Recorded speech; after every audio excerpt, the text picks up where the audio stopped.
Okay guys, back at it here in the garage. I wanted to kind of show you what I'm working on here for my fuel system.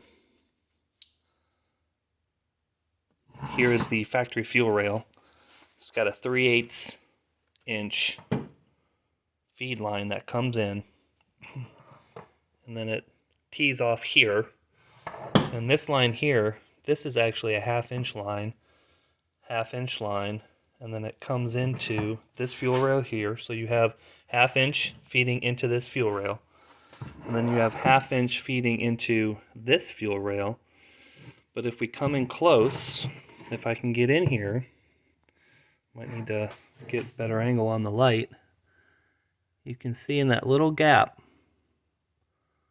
that the fuel line pinches down. So what I decided to do is I decided to cut this section here. I had an extra fuel rail, so I decided to cut this section out to see just how small that hole was.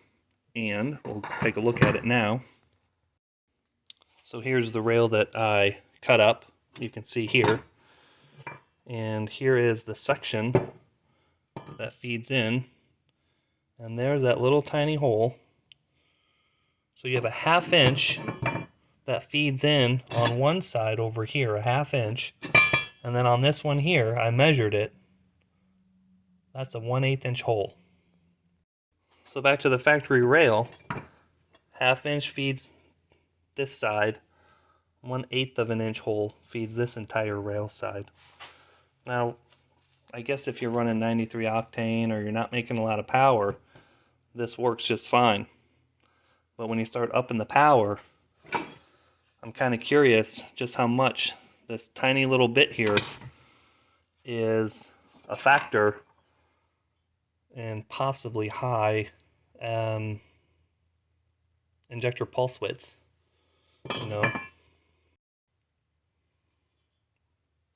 wondering how this contributes to the injector pulse width and the overall performance of the injectors when you start making a lot of power. You know, maybe my duty cycle is higher on the injectors because the fuel can't get to this rail here. So what I decided to do is I decided to chop the rail up clearly here, and I'm going to use a 1/2 inch to 6AN adapter on this rail here,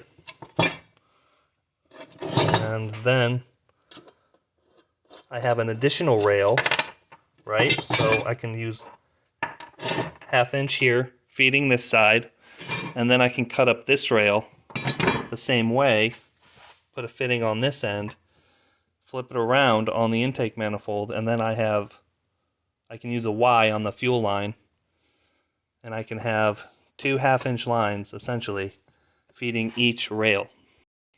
So this rail is already modified. I have another fitting. I'm going to cut up this other rail here and do the same modification to the other side, and then all I have to do is just bolt it up, run a couple of lines, run a T, and then we'll see what my injector duty cycle and my pulse width on my injectors goes down to once I do this mod. I don't know if it will. If it doesn't, then it doesn't. But if it does, this could be a mod for you people out there that are interested in running like E85 or something like that on your fuel system to make sure your injectors are getting all the fuel that they need.